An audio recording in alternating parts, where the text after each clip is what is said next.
Megan called just as I was deep in work. I didn't have time to speak, and I wanted to interrupt her without listening, especially when she hesitated for a few seconds before speaking. Just when I was ready to tell her I didn't have time, she started crying. Everything else was instantly forgotten in the face of my daughter's obvious pain. "Megan, what happened, honey? Tell me." I felt helpless, listening to the anguish in her sobs. Did someone die? I thought about it. Or did her boyfriend dump her? What if she's pregnant? Endless possibilities of hurt swirled through his mind like clothes in a dryer. "Oh, Daddy," Megan whined. "We need to talk to you." "Us? Is she really pregnant?" "Okay, I'll go home right now." I started. "No," my daughter insisted. "We need to meet away from Mom. It was a turnaround. My wife was usually the one my children interacted with." "Okay," I repeated. "Tell me where and when." We agreed to meet by the lake in the park after work. "We love you, Daddy," she said sadly, hanging up. I was useless at work for the rest of the day. I kept thinking about Megan. "We love you, Daddy." The voice sounded so sad. Why did her words hurt me so much? And were we, her, and her brother and sister? Is she also a lover? I couldn't concentrate on work at all. Megan was 16, Diana was 15, Ian was 13.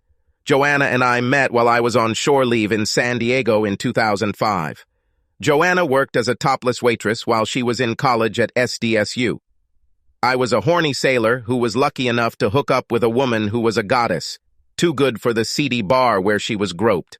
Long story short, I spent the entire vacation with Joanna, and after going on a short cruise, returned to San Diego with the firm intention of making her mine forever. We eloped to Vegas, got married, and were just getting ready for a wonderful marital vacation when my ship was booked to the Persian Gulf. I moved Joanna back to my small hometown, where my parents had a rental house that they rented to us. I tried introducing her to some of my friends before rushing back to Dago for duty, but she didn't seem to interact with them. They were too straightforward for Joanna. In San Diego, she was used to a more interesting group. I figured she had gone to college there, so my country friends were probably too introverted for her. I felt awkward leaving her in an unfamiliar place with no friends except my parents, but the very first letter calmed me down. She met a woman named Monica, with whom she seemed to instantly bond. Joanna was just such a person. Just look how quickly we got closer. The letter talked about how much she missed me, but that she was busy with Monica, her boyfriend Bucky, and their friends. She seemed happy, but I still felt guilty that I couldn't be there for her. But then, during my second month in the Gulf, I received good news. Joanna was pregnant. Obviously, our farewell had its effect. Now Joanna will not be lonely. I was lucky right after Megan was born and was sent back to the States for training on the updated radar system. Joanna and Megan would join me at school from time to time. I loved my daughter from the moment I saw her, and of course I loved my wife, many times before returning to your ship. Deja vu. During my second month in the Gulf, I received good news. Joanna was pregnant again. Diana was a stubborn child. She waited until her 42nd week to be born. We were afraid of a possible stillbirth, but Joanna seemed strong and resilient. I'm stuck in the Gulf of Mexico. By the time Diana finally showed up, I was back in the States, spending a week at home before returning to San Diego to go through the discharge process. When I returned home, I was able to accompany my newly pregnant wife to her first Lamaze class.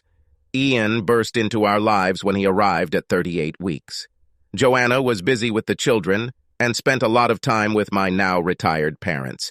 I asked my mother what happened to Monica and her friends. "I hardly saw them for the last few months," my mother told me. "You know, because you have children, it's hard not to break away from your single friends. I think Joanna's just settling down, that's all. She doesn't really have many new friends. Everyone she knows now has children. Joanna, the kids and I lived an idyllic life in my hometown. I was able to use my naval education to obtain an engineering position at a local television station. It was a well-paying position, and over the next 12 years I was able to advance to department head. We had a wonderful lifestyle with healthy, active children. What could go wrong? Something went wrong? I thought while waiting by the lake. I arrived early and was very nervous. Waiting did not improve my state of mind, as did the big hugs all three kids gave me. They all had tears in their eyes. They all seemed to avoid looking me in the eye. Megan pulled me towards a park bench. I sat between my daughters and my son stood next to us. Diana squeezed one of my hands in hers and rested her head on my shoulder. She cried. "Dad!" Megan gathered her courage and began, "We love you. You are our dad, always." She couldn't stand it and started crying again. My God, what was that? I myself began to experience rapid breathing. She started again. "Dad, my class was given an assignment to create a family tree, and I thought I could get more by sending our DNA to 23andMe." She wiped her eyes. "Cousin Elizabeth told me about her family's results, and I thought it would be a big surprise for you and your mother. So I sent Diana's and Ian's information. I had problems breathing. I could only think of one thing this could lead to, and I didn't want to hear my daughter say it. Dad, we are not your children." Megan looked at me with the saddest expression I had ever seen. I shook my head. "Wait a minute. You didn't have my DNA, so what makes you think you're not mine?" I almost laughed with relief. "Whatever the children think, it must be a mistake.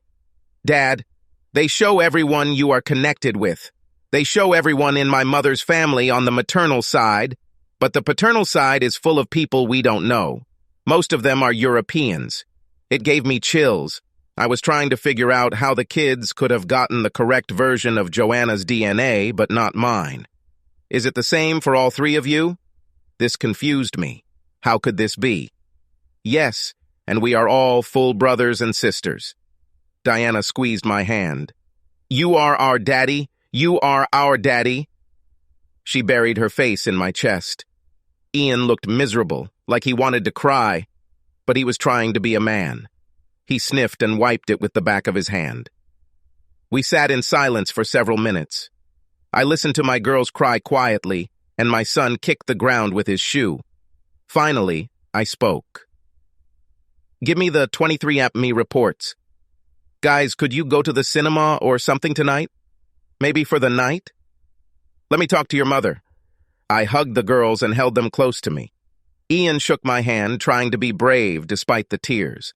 They agreed to spend the night at a friend's house. Megan handed me the reports, and they turned to leave when I stopped them. All three of them turned as one and looked at me. "I am your father, despite everything. It doesn't matter what these reports say. There is no one else." I forced a smile. "You are my children, and I couldn't ask for better ones." I kissed them again and hugged them tightly. Left alone, I looked through the reports. There could be no mistake. They were clearly Joanna's children, not mine. I didn't know a single person on my father's side. All my relatives were absent, including my sister and her family. I went home to find out the truth. Joanna was preparing dinner, but turned around when I walked in, opening her arms to give me the usual hug and kiss. She stopped, arms wide open, when she saw my face. "What's wrong?" I have never spoken to her so coldly. "Who is their father, Joanna?" Her face turned pale and her eyes widened in panic. "What? What are you talking about?" Megan did 23andMe on all three, Joanna. I walked up to her and growled, "Who is their father?" Joanna backed towards the chair and sat down. "Ian should be yours," she muttered, staring at the floor and shaking her head. "Bullshit. Ian matches both girls. Brother, who did you sleep with, creature? Does he still have you?" I was losing control. I clenched my fists, pressing my arms to my sides so as not to hit her. "It's impossible, Jim. This is impossible." Joanna shook her head. She started to get up, but I grabbed her and threw her back into the chair. She shuddered and looked at me with fear in her eyes. "Are you going to sit down right now and tell me what happened? Or am I going to have to beat it out of you?" Her fear increased along with my threat. I was in so much pain, and I was so angry that I probably would have beaten her. She stared at me for a moment, then dropped her head into her hands, defeated. She started so quietly that I almost didn't hear her speak. It was so long ago. I suddenly found myself in this provincial town, all alone. I loved you, but you weren't there. Your friends were so boring. But then I met Monica, and she took me to local eateries. She had drugs like the ones at the club in San Diego. She sniffled and looked at me. I was 19 years old. I'm used to parties. I loved you, but you left me here. Monica and Bucky were funny. We had fun, got high, and got drunk. You had been gone for 2 weeks before I woke up in bed with Bucky. He had other friends there too. I don't know who the father was, but it was probably one of them. She looked at me with despair. I prayed for you to be the father. I really did. You could be one. We had sex often before you left. She lowered her eyes to the floor, admitting defeat. Slut. I was stunned. You weren't faithful to me even for 2 weeks, and you've had sex with so many guys that you don't know who the baby's father might be? I stood up and hit the table with both fists. Are you, creature, kidding me? You fucking slut. Joanna sat back in her chair. I didn't intend to sleep with them. We were having fun, and then I woke up. They used me. Oh yes, you really resisted. Apparently you resisted so well that you resisted at least 2 more times over the next 3 years. I wanted to pound the table until I broke my arms. I wanted to grab a chair and hit the refrigerator with it. I wanted to hurt Joanna. I wanted to hurt myself. No. My wife stood up and went to the sink to get a glass of water, perhaps to get away from me. No, I resisted. But Monica had the film. She threatened to show your parents if I didn't keep hanging out with her. She said gangbangs are more fun with 2 girls. Gangbangs?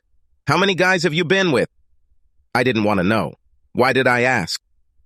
Bucky had 1 or 2 parties every week with 5 or 6 guys each time. Sometimes there were more of them and Monica would join us, but usually it was just me. I tried to control it. I used spermicide and Plan B, but when you were home, I must have screwed up.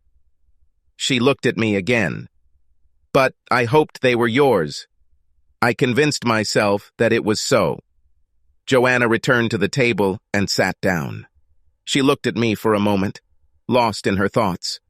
I should have resisted more. I should hate this. She shook her head in astonishment. But you know that I love sex. You were everything I needed. That's why I married you. I don't need anyone else. She looked at me sadly. But you weren't here. And maybe Monica blackmailing me was the excuse I needed, so I decided that if I had to have sex, I might as well enjoy it. She saw the expression on my face. I know it hurts you, but I want to be honest. Yes, I was drugged, raped, and blackmailed, but then I came to terms with it. She started sobbing again. You weren't here. You weren't here, but I needed you. I went clubbing with Monica, and she encouraged me to go to the parking lot with her friends. We had sex in the back seat of Monica's car, or in Bucky's van, or in the guy's car if Monica had hers. Then there were gangbangs. They usually took place on Saturdays. Whenever you came home, I refused to go to the meetings that Monica and Bucky arranged. I didn't go to the club with Monica. You were everything I needed. She looked at me with fear and tears in her eyes. I made sure you never even met Monica and Bucky. You didn't even notice. You were always either with the girls or with me in bed. Speaking of girls, where were Megan and Diana while you were having fun? I mocked this fallen woman who was the mother of my children. Your mom liked looking after them. She knew I was lonely here. I've never lived in a small town like you. I'm used to the parties and excitement in San Diego. I was used to sailors groping me and lusting after me. She lowered her head and began to sob. Damn it, I'm used to being owned. I was shocked. Now my wife looked at me as if it was my fault. I wanted to hit her back. So, are you still having sex with Monica? Or do you have a new pimp? Joanna smiled wryly. Good choice of words. At parties, I thought I was having sex for fun. Then one evening, just before you returned from the Bay for good, Monica got sick, and I went to the club alone, since I had already given the children to your mother. She shook her head and winced. I wasn't forced to go to the club, but by that time I was already going to clubs and having sex. Anyway, one of the gangbang regulars was there, and I went with him to his car. After he finished, I was getting dressed when he handed me some cash. I asked what it was for, and he said that since neither Monica nor Bucky were there, he thought he should give it to me. Usually they're the ones who take the money. It was then that I realized that I was not just the libertine I thought I was. I worked in the sex services industry.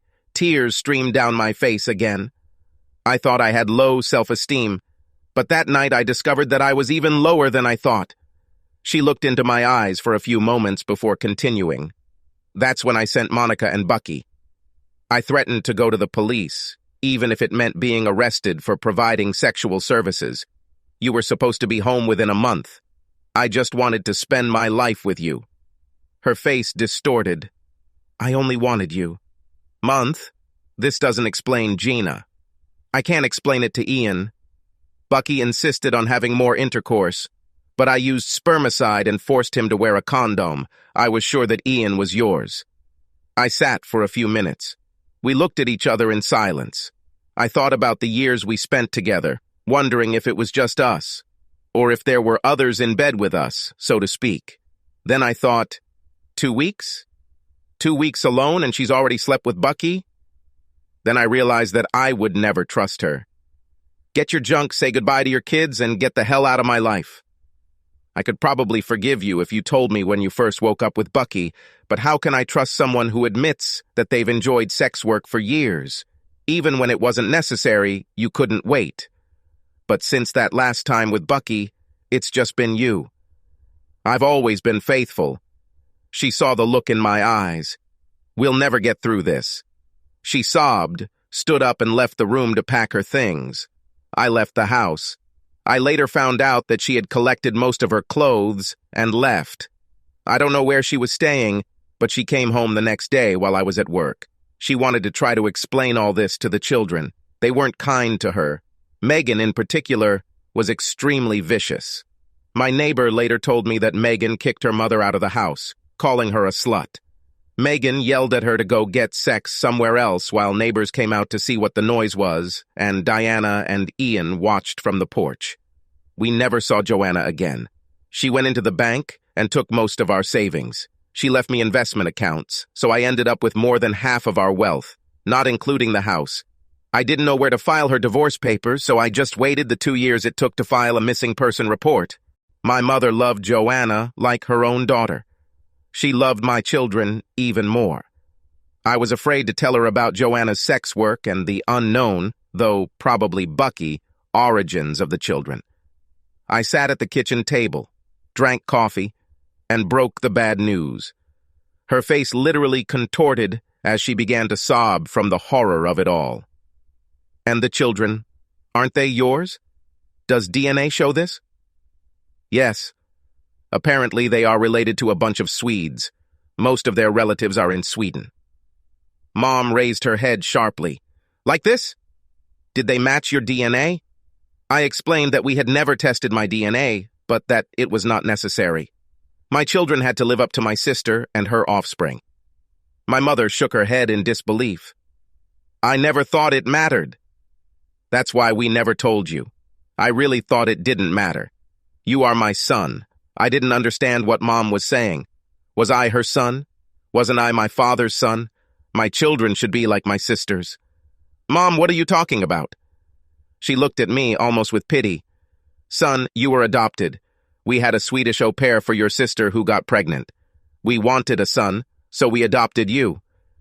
Your biological mother returned to Sweden after you were born. You were our son, so we never told you about this. Well, I went and took a DNA test, and it matched all 3 of my children. They were mine. As I said, we never saw Joanna again. I don't know what happened to her, and I was never able to tell her that I was the father of her children. But did it matter? If it had not been for the fact that the DNA of the children did not match the DNA of my relatives, I would never have known about my wife's promiscuous past, and would probably have remained happily married. But now, can I forget about her past, despite the fact that the children were mine? No. It all comes down to the fact that 2 weeks is the limit of her marital fidelity, and the fact that even if she was initially forced, she admitted that she accepted the life that Monica and Bucky provided her. As I tell my kids now, who would have thought that marrying a topless dive bar waitress in San Diego would turn out this way? After living in a happy marriage for many years, I suddenly learned from my 3 children that I was not their biological father. They found out about it by chance when the eldest daughter was given a family tree assignment at school and thought she could get more by sending our DNA to 23andMe. I looked at the reports. There could be no mistake. They were clearly my wife's children, not mine. I didn't know a single person on my father's side. All my relatives were absent, including my sister and her family. Subscribe to our channel so that your second chaff doesn't cheat on you, and go ahead and listen to the next story, because this story is nothing compared to the next one. If you're under 18, don't even think about listening to the next one.